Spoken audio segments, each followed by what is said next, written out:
नमस्कार, मैं सिरांधा आप सभी दर्शकों का अन्नदाता कार्यक्रम में स्वागत करती हूं। किसान हमारे देश के अन्नदाता हैं और वो ही हमारे देश के भाग्य विधाता हैं। ऐसे ही भारतीय किसानों को खेतीबाड़ी से जुड़ी हुई बहुत सी नई लाभकारी जानकारियां देने के लिए हर रोज सुबह हम आपके साथ आते हैं।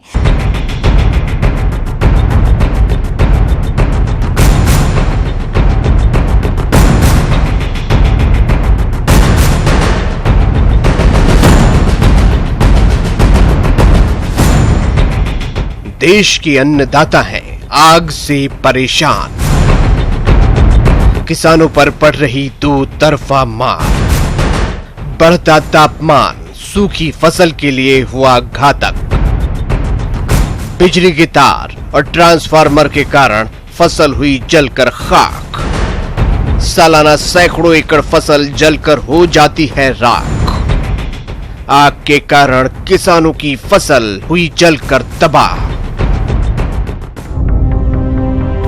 देश का अन्नदाता परेशान है। खेतों में फसलें पकने की कगार पर हैं। कई जगह फसलों की कटाई हो रही है तो कहीं गहाई का काम चल रहा है। अक्सर इस वक्त तापमान अपने चरम पर होता है, फसलें सूखी रहती है। ऐसे में छोटी सी चिंगारी भी भयावह आग का रूप ले लेती है, जिससे किसानों की महीनों की मेहनत बस कुछ ही क्षणों में जलकर खाक हो जाती है। कृषि महकमे के आंकड़ों पर गौर करें तो हर साल सैकड़ों एकड़ गेहूं की फसल आग की भेंट चढ़ जाती है। इसकी सबसे बड़ी वजह बिजली के खुले तार है। ये जर्जर तार गर्मी और तेज हवा चलने से टूटकर गिर जाते हैं और इससे निकलने वाली चिंगारियों से फसल में आग लग जाती है। रही सही कसर पानी के पंप, ट्रांसफार्मर और थ्रेसिंग आदि के कारण पूरी हो जाती है, जो न सिर्फ किसानों की फसलों को जलाकर राख कर देती है, बल्कि किसानों की साल भर की कमाई भी डूब जाती है। लोन लेकर के 5 एकड़ गेहूं का खेती किए, 5 एकड़ मकई का खेती किए हैं, 4 एकड़ मेंथा का खेती किए हैं। एक भी फसल नहीं बचा है खेत में, खाने के लिए भी घर में कोई अनाज नहीं आया है। लग गया है जो कि सी मुनि बैठा, कमलेश बैठा, बच्चा, बकरी, भैंस, बकरी, इन लोगों के पास कुछ भी नहीं है। सारा संपत्ति चल गया। हम लोग का खाने के लिए लालच पड़ गया है। ऐसा है कि मतलब हम लोग गेहूं के लिए सोचना पड़ेगा कि हम लोग गेहूं कहां से लाएं, किस जगह से ले आएं, जो कि 800 बीघे में हम लोग का सारा गेहूं चला गया है। ऐसा स्थिति में हम लोग क्या कर सकते हैं सर, बताइए। हम लोग का शाम को रोटी खाने के लिए सोचना पड़ेगा। ट्रांसफार्मर की वजह से हमारे खेत में आग लगी है, जब दूसरी बार आग लगी और अब क्या होता है परमात्मा जाने, होती है कि नहीं होती। लाइट से परेशान है किसान। आगजनी की इन घटनाओं से बचने के लिए आपको पहले से तैयार रहना चाहिए, क्योंकि थोड़ी सी लापरवाही के कारण भी आग लग सकती है। इसलिए सतर्क रहना बेहद जरूरी है कि किसान इन सभी फसलों को बचाने के लिए जो पानी का अधिक से अधिक वहाँ पर व्यवस्था रखें। इसमें है कि जो ट्रेंच है, ट्रेंच में जहाँ पर किसान भाई पानी की जो सिंचाई की सुविधा रखते हैं तो ट्रेंच में पानी भर कर रखें। इसके अलावा जो बोरिंग से जब हम पटाव करते हैं तो पटवन करते हैं तो उसमें भी किसान भाइयों को ये होना चाहिए कि वो जब जहाँ पटवन का जो व्यवस्था है उसमें सभी में पानी भर के रखना चाहिए। इसके अलावा उसमें एक और बहुत अच्छी बात है जो किसान भाई कर सकें, तो जब हवा चले, बहुत जोरों का जब हवा चलता है तो इलेक्ट्रिक का जो तार है वो आपस में टकराता है, टकराने पर उसमें आग उत्पन्न होता है। तो ये हम बिजली विभाग का नंबर रखें और लोकल स्तर पर उसको फ़ोन करके, बिजली विभाग को फ़ोन करके हम उस जब भी हवा चले और जब चिंगारी उस तार के टकराने से उत्पन्न हो तो ये ध्यान रखना है कि बिजली विभाग को तुरंत खबर करें कि वहाँ पर जो लाइन है उसको काट दें। दूसरा है कि लोग में ये सावधानी रखना है कि जब भी आप उपयोग करते हैं बिजली का तो बिजली का उपयोग करें और सुरक्षित रूप से उपयोग करें, और जब उसकी आवश्यकता न हो तो मेन लाइन हर समय काट कर रखें। एक और भी कारण है जो जैसे आजकल इलेक्ट्रिफिकेशन का, मैकेनाइजेशन का समय है और किसान भाई थ्रेसिंग करते हैं। थ्रेसिंग से थ्रेसर जब चलाते हैं तो उसमें से भी चिंगारी उत्पन्न होता है, तो उससे भी आग लगने की पूरी संभावना होती है।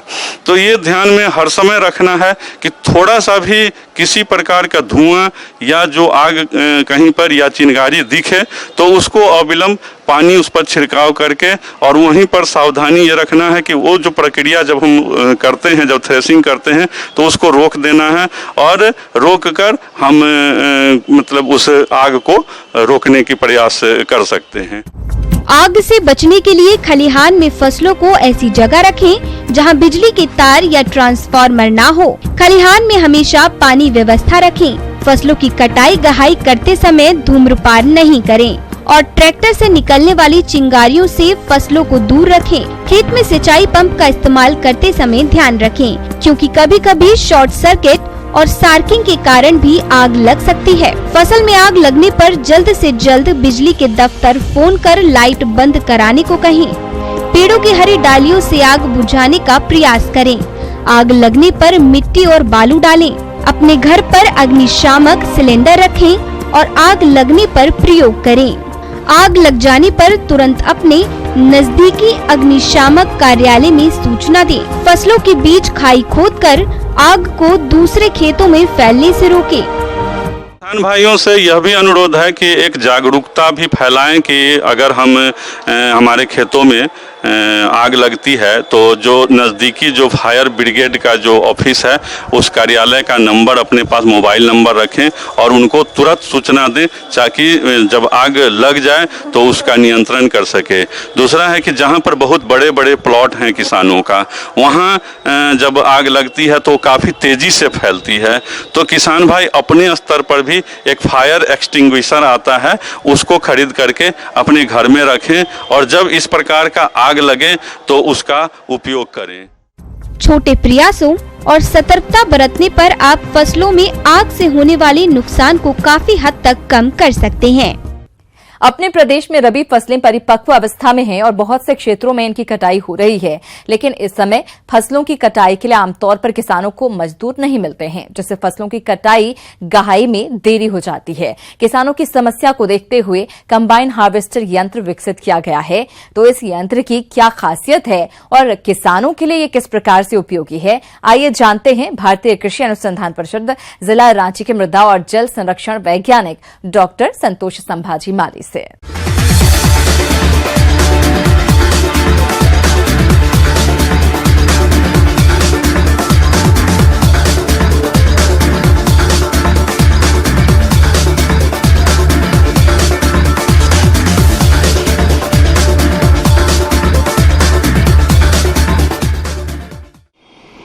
जैसा कि आप जानते हैं, हमारी खेतीबाड़ी में बहुत ज़्यादा लेबर की ज़रूरत पड़ती है। चाहे बुआई का काम हो, चाहे उसके कोई लिकाई गुड़ाई का काम हो, चाहे फसल कटाई का काम हो, इसमें बहुत ज़्यादा लेबर लगते हैं और पर्याप्त मात्रा में लेबर ना मिलने से हो सकता है हमारी जो कटाई का काम है वो उसमें थोड़ा सा डिले हो जाए और कभी कभी बारिश आती है तो हमारी फसल को बहुत मात्रा में नुकसान उठाना पड़ सकता है। आजकल कृषि में मशीनरी का प्रयोग बहुत होने लगा है। अभी रबी की अधिकांश फसलें कटाई के लिए तैयार हो रही हैं। ऐसे में कटाई के लिए मजदूरों का ना मिलना आम बात है और इसी वजह से अगर किसान फसलों की कटाई के लिए कंबाइन हार्वेस्टर का प्रयोग करें तो उनकी लागत में कमी तो आएगी ही, साथ ही कटाई गहाई का काम भी जल्द हो जाएगा। तो जानते हैं थोड़ा सा ये कंबाइन हार्वेस्टर होता क्या है। जैसा देखेंगे, जो हमारे कटाई के काम है उसके बाद हम अनाज जो काटने के बाद हम उसको थ्रेशिंग करते हैं। थ्रेशिंग करने के बाद हम उसको फिर पैकिंग करते हैं, बैगिंग करते हैं, ये सारे काम हमारे होते हैं। अगर यही काम एक ही मशीन में होते हैं तो वो है कंबाइन हार्वेस्टर। कंबाइन हार्वेस्टर जब खेत में चलते हैं तो ये अनाज को न केवल काटते हैं, उसका थ्रेशिंग भी करते हैं, उससे अनाज को अलग करके जो भूसा या स्ट्रॉ हमारा बचता है उसको अलग करते हैं और फिर उसके बाद जो हमारा अनाज निकलता है उससे उसको बैगिंग करते हैं और हमारे ट्रक में या ट्रैक्टर में उसको लोड करते हैं। तो ये सारे काम इकट्ठा एक ही मशीन में किए जाते हैं, उसको बोलते हैं कंबाइन हार्वेस्टर।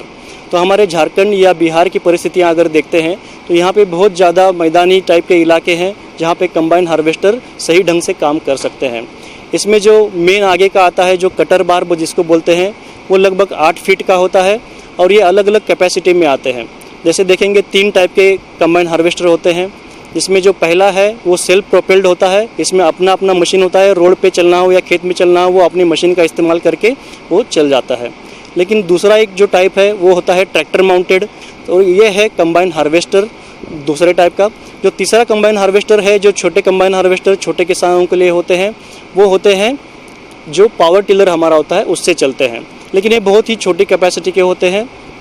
जैसे कि देखेंगे, अगर छोटे किसान हैं, छोटे भूधारक है या सीमांत किसान हैं, उनके लिए जो हमने दूसरा और तीसरा टाइप बताया था, जो ट्रैक्टर से चलते हैं या पावर टिलर से चलते हैं, उस टाइप के पावर टिलर बहुत ही फ़ायदेमंद रहते हैं। और जो बड़े इलाके होते हैं जहाँ पे एक ही जगह पे आपको 4 हेक्टर 5 हेक्टर या उससे ज़्यादा की ज़मीन मिलती है, वहाँ पे बड़े बड़े जो कंबाइन हार्वेस्टर्स है वो यूज़ कर सकते हैं। जो बड़े कंबाइन हार्वेस्टर्स है उसकी जो कैपेसिटी है वो 76 HP से ज़्यादा होती है, वही बड़े किसान ही उसको यूज़ कर सकते हैं। और उसमें है कि जो हमारा डीजल लगता है वो लगता है लगभग 15 से 19 लीटर प्रति घंटा, और उनकी कैपेसिटी बहुत ज़्यादा होने के कारण उस टाइप के जो बड़े कंबाइन हार्वेस्टर्स है वो 1 घंटे में 1 हेक्टर का हार्वेस्टिंग और बैगिंग, थ्रेशिंग सब काम कर लेते हैं। तो ये मशीन बहुत ही फायदेमंद है।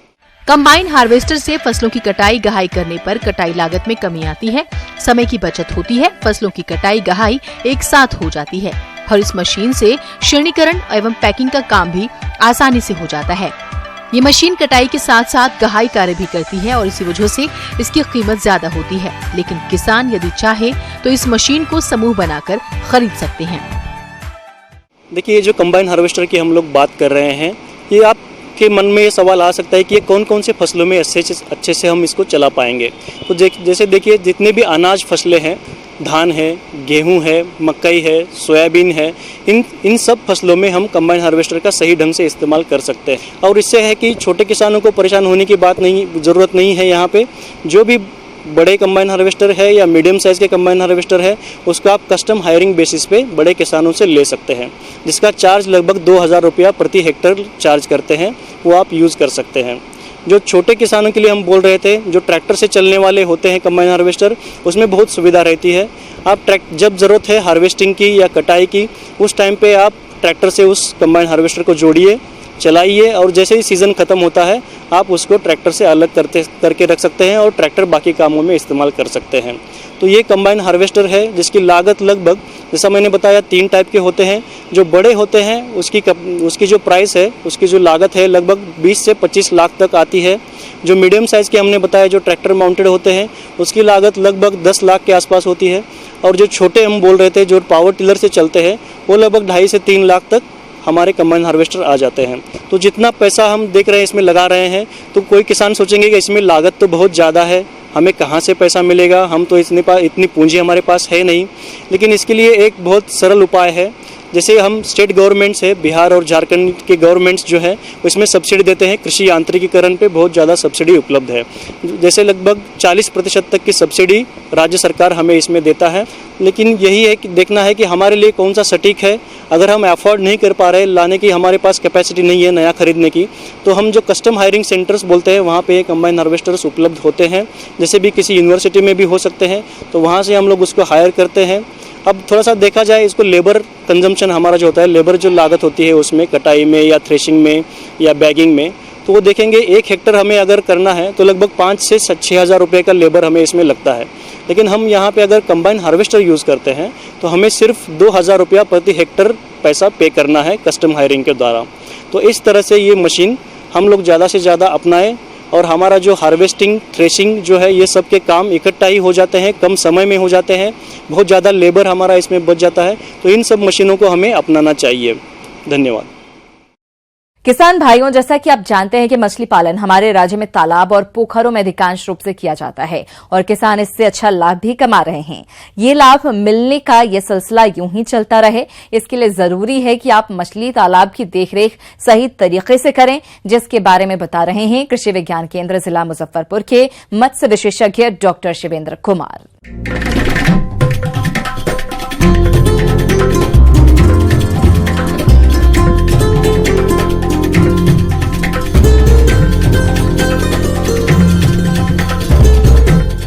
ऐसा है कि अभी गर्मी का मौसम शुरू हो गया है और लगभग होने जा रहा है।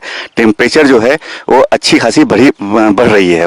और अभी का मौसम सबसे अनुकूल है मछलियों के ग्रोथ के लिए। सबसे ज़्यादा ग्रोथ अगर मिलता है तो इसी मौसम में मछलियों को मिलती है। तो इसलिए अच्छा होगा कि अभी प्रॉपर मैनेजमेंट कर मछली का अच्छे से अच्छे ग्रोथ 3 से 4 महीने में ले लिया जाए। पहले तो है कि अगर स्टॉकिंग नहीं किए हैं, अगर फिंगरलिंग का आपका तालाब खाली है, तो अच्छा होगा कि 50 से 100 ग्राम का ईयरलिंग जो मिलता है तालाब में, मार्केट में या किसी हैचरी के पास या खुद अपना है, तो उसको प्रति एकड़ 3000 पीस, 50 से 100 ग्राम की मछलियां ईयरलिंग उस 3000 पीस प्रति एकड़ के हिसाब से स्टॉक कर दें। और स्टॉकिंग के बाद सबसे पहले तो कि कुछ प्लैंकटन की मात्रा जरूर अच्छे से होनी चाहिए तालाब में, ताकि हमारा जो कृत्रिम आहार है वो हम जब उसको देंगे तो उसके कारण अच्छे से पच सके, अच्छे से एसिमुलेट हो सके। इसलिए उसके लिए वर्मी कंपोस्ट का यूज तुरंत तालाब में कर दिया जाए और वर्मी कंपोस्ट के यूज करने के बाद प्रॉपर मात्रा में खाना। मछलियों को तालाब में डालने के बाद अक्सर किसान भाई इनके आहार को लेकर लापरवाही कर जाते हैं, जिससे मछलियों की बढ़वार ठीक ढंग से नहीं हो पाती। अतः इनकी उचित बढ़वार हेतु कितनी मात्रा में कौन कौन से पोषक आहार देने हैं तथा आहार देने की उचित विधि क्या है, आइए जानते हैं। जो कि प्राकृतिक आहार के साथ साथ कृत्रिम आहार बहुत जरूरी है। 3% पूरे मछलियां का 3000 अगर पीस डालते हैं, 100 ग्राम का मछली अगर है तो 300 केजी हुआ। 300 केजी का 3% 9 किलो हुआ। तो उस 9 किलो को प्रति दिन के अनुसार हर दिन 9 किलो का खाना मछलियों को जरूर से जरूर खिलाएं। और हर महीने, अगर पॉसिबल हो तो 15 दिन, नहीं तो 1 महीने के अंतराल में जरूर से मछलियों को फिर से निकालें और देखें कि कितना ग्रोथ हुआ है और उसके ग्रोथ के अनुसार उनका खाना चेंज करें। अगर खाना में आपको लग रहा होगा कि बाहर का खाना जो कंपनी देती है वो महंगी है, तो आप अपने फार्म पर भी खाना बनाकर तैयार कर सकते हैं। उसके लिए बढ़िया होगा कि राइस ब्रान, मकई, खल्ली, गुड़ और नमक, इस और कुछ विटामिन मिनरल्स का मिक्सचर जो मार्केट में मिलता है, इस 5 चीज को मिलाकर आप अच्छा खाना तैयार कर सकते हैं, जिससे आपको मछलियां ग्रोथ अच्छा मिलेगा। उसमें अगर नॉर्मली देखा जाता है कि अगर हम 30% राइस ब्रान, 20% मकई और 30% जो है अगर हम खल्ली, इस तीनों के साथ साथ 5% गुड़ और 2% नमक और 2% विटामिन मिनरल मिक्सचर, इन 5 चीजों का मिश्रण कर अच्छे से पाउडर फॉर्म में मछलियों को अगर खिलाया जाए बोरा में भरकर, ये भी खाना आपको अच्छा ग्रोथ देगा और साथ ही साथ कम लागत में आपको पूरा का पूरा उत्पादन देगा। साथ ही साथ चूंकि स्टॉकिंग डेंसिटी ज्यादा करने के बाद कुछ बीमारियां भी आने लगती है, तो अच्छा होगा कि जैसे ही स्टॉकिंग करें, किसी भी वाटर प्रोबायोटिक का, जो अलग अलग कंपनी में अलग अलग वाटर प्रोबायोटिक्स आती हैं, उस वाटर प्रोबायोटिक का इस्तेमाल आप तालाब में जरूर कर दें। उससे होगा क्या कि तालाब तो साफ रहेगी ही, ऑक्सीजन का डिमांड कम रहेगा इसमें, जिसके कारण कि मछलियों को पूरी की पूरी ऑक्सीजन मिलती रहेगी और साथ में खाना भी देंगे तो ग्रोथ तो अच्छा मिलेगा, तालाब का पानी अच्छा रहेगा, किसी तरह का कोई बीमारी नहीं आएगा। सो अच्छा होगा कि इन सभी चीजों का उपाय कर ज्यादा से ज्यादा आप इसमें उत्पादन कम लागत में ले लें, क्योंकि ये मौसम सबसे अनुकूल है मछली पालन के लिए, साथ में ग्रोथ के लिए।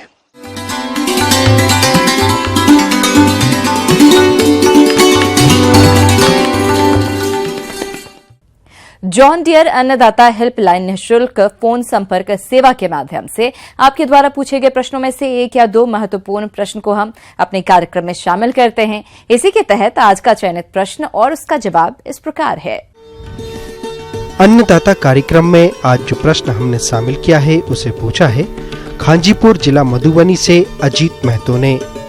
आप धान की फसल में लगने वाले गंदी बग कीट की रोकथाम पर जानकारी चाहते हैं, तो अजीत महतो जी आपकी जानकारी के लिए देखिए कार्यक्रम का यह अंश। जो किसान भाई लोग सही समय पर बुआई कर चुके हैं, उनके खेतों में बालियां निकल रही हैं।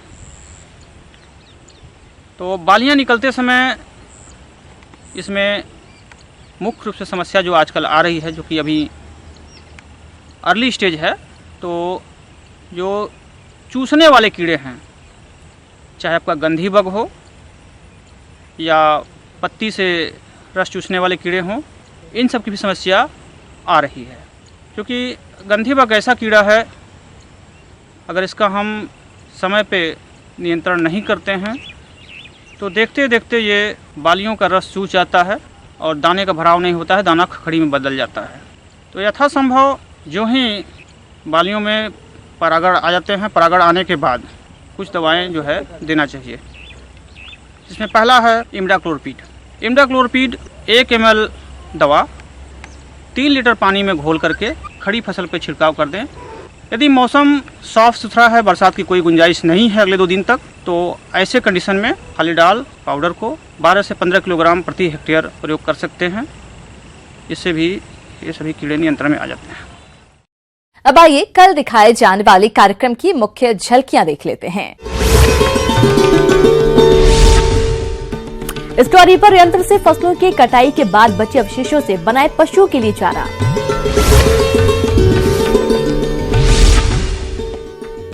गर्मी के मौसम में लेयर मुर्गियों का करें उचित प्रबंधन।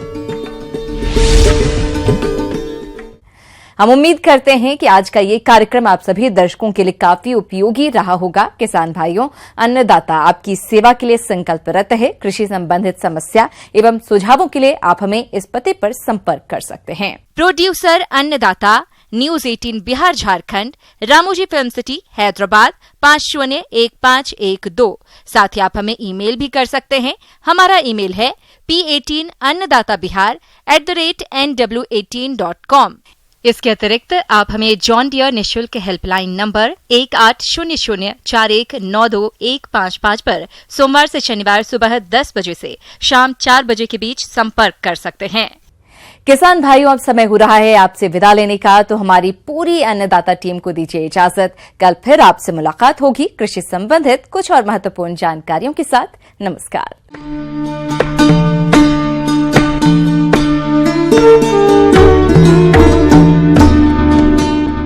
जॉन डियर प्रेजेंट्स अन्नदाता। जॉन डियर, जिंदगी का 16 channels, 50